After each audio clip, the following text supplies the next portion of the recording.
رات کو جب بادشاہ ملکہ کے کمرے میں جاتا تو وہ ایک رقیب کی نظر سے اسے دیکھتا۔ سوچ سوچ کر غلام کی حالت دن بدن خراب ہوتی جا رہی تھی اور اب وہ بیمار رہنے لگا اور محل میں ذمہ داریاں سر انجام دینا اس کے بس سے باہر ہو گیا تھا۔ آخر ایک دن غلام ملکہ کو بتائے بغیر گھر چلا گیا۔ جب کافی دنوں تک ملکہ کو وہ غلام نظر نہ آیا تو ملکہ کو پریشانی لاحق ہوئی، کیونکہ ملکہ بھی اب اس سے مانوس ہو چکی تھی اور اس کی کمی کو محسوس کر رہی تھی۔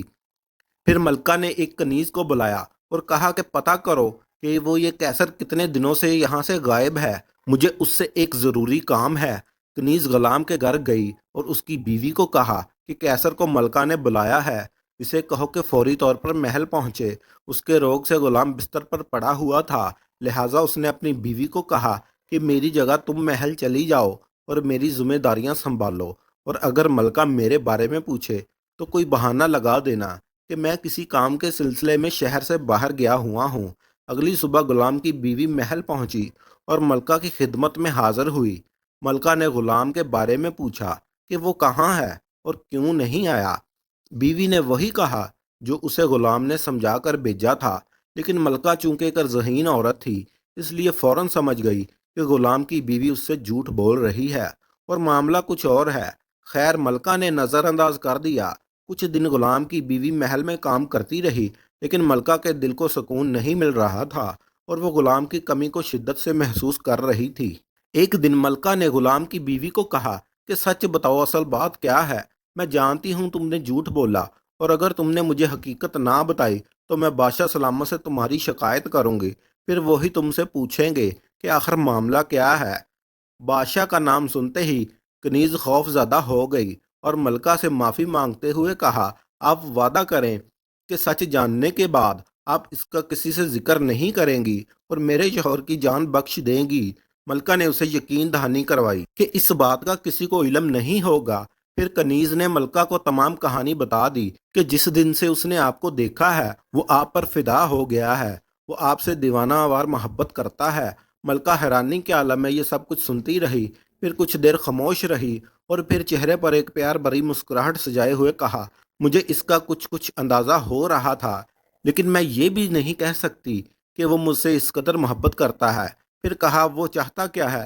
کنیز نے کہا، آپ ایک بار اس سے مل لے تو ہو سکتا ہے کہ اس کی بیماری جاتی رہے، وہ صحت یاب ہو جائے۔ ملکہ نے کہا کہ میں بادشاہ کی بیوی ہوں، اگر میں تمہارے شوہر سے ملنے گئی تو بادشاہ مجھ پہ شک کرے گا۔ میں تمہارے شوہر کے سچے جذبات کی قدر کرتی ہوں، اس طرح ملنے سے بدنامی کا خدشہ ہے۔ تم ایسا کرو کہ شہر کے باہر ایک گٹیا بنائے اور اللہ اللہ کرنے لگ جائے، نہ کسی سے بات کرے اور نہ کسی کا دیا ہوا تحفہ قبول کرے۔ جب ایک نیک انسان کے طور پر اس کی شناخت ہو جائے گی تو میرا ملنا اس سے آسان ہو جائے گا اور کسی کو شک بھی نہ ہوگا۔ بیوی نے گھر آ کر جب اسے ملکہ کا پیغام دیا تو غلام کی خوشی کا کوئی ٹھکانہ نہ ملا۔ چند ہی دنوں میں بستر پر پڑا ہوا غلام ہٹا کٹا اور صحت یاب ہو گیا۔ پھر اس نے فقیر کا بیس بدلا اور شہر کے باہر ایک راستے پر اپنی کھٹیا بنا کر بیٹھ گیا۔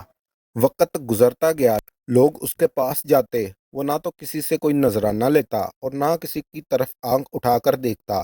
جب بادشاہ تک اس کی خبر پہنچی تو بادشاہ نے وزیر کو ساتھ لیا اور اس بزرگ سے ملنے چلا گیا۔ بادشاہ بھی اس سے متاثر ہوئے بغیر نہ رہ سکا۔ جب پورے ملک میں اس کی عزت اور شہرت ہونے لگی تو ملکہ نے بادشاہ کو کہا کہ وہ بھی نیک بزرگ کی زیارت کو جانا چاہتی ہے۔ بادشاہ نے اجازت دے دی۔ اس دن ملکہ بہت خوش تھی، وہ اپنے محبوب سے ملاقات کرنے جا رہی تھی جس سے اب وہ بھی محبت کرنے لگی تھی۔ ملکہ نے غلام کی بیوی کو یعنی کہ اپنی کنیز کو حکم دیا کہ اسے کہو میں تم سے ملنے آ رہی ہوں۔ ملکہ نے خوبصورت لباس پہنا، خوشبو لگائی اور اس کے لیے خاص طور پر بناؤ سنگار کیا، اپنی چند کنیزیں اور سپاہیوں کو لیا اور غلام کے پاس جا پہنچی۔ اس دوران غلام کو احساس ہوا کہ وہ صرف اپنی جنسی خواہشات کی تمیل کے لیے اللہ تعالیٰ کے نام کی تسبیح کر رہا ہے اور دنیاوی مقصد کے لیے ایک اللہ والے کا ڈھونگ کر رہا ہے۔ پھر بھی مجھ پر اللہ کی رحمت ہے کہ سب لوگ میری عزت کر رہے ہیں، اور اگر میں سچے دل کے ساتھ اللہ کی تسبیح کروں تو اللہ اس سے بھی بڑھ کر مجھ پر اپنی رحمت نازل فرمائے گا۔ ادھر ملکہ نے جھونپڑی کے باہر اپنی ایک خاص کنیز کو کھڑا کیا اور اپنے محبوب سے ملنے اندر داخل ہو گئی۔ وہ غلام کے سامنے بیٹھ گئی اور خود کو غلام کے لیے آمادہ کر لیا، یعنی اسے دعوت گناہ دی۔ لیکن غلام کے دل میں اللہ کا ایسا خوف آیا کہ اس نے ملکہ کی طرف آنکھ اٹھا کر بھی نہ دیکھا اور توبہ استغفار کا ورد کرنے لگا۔ پھر کہا کہ یہاں سے چلی جاؤ، اللہ نے مجھے ہدایت کا رستہ دکھا دیا ہے۔ اور اس کے بعد ملکہ روتی ہوئی وہاں سے اٹھی اور محل واپس چلی گئی۔ دوستو، اس کہانی سے ہمیں سبق ملتا ہے کہ اگر کسی پر اللہ کی رحمت کا نزول ہو جائے تو گناہ گار سے گناہ گار انسان بھی راہ راست پر آ جاتا ہے۔ اللہ تعالی ہمیں بھی توبہ استغفار کرنے کی توفیق عطا فرمائے۔ امید کرتا ہوں آج کی ویڈیو آپ کو پسند آئی ہوگی۔ اگر ویڈیو پسند آئی ہو تو اسے لائک اور شیئر ضرور کریں۔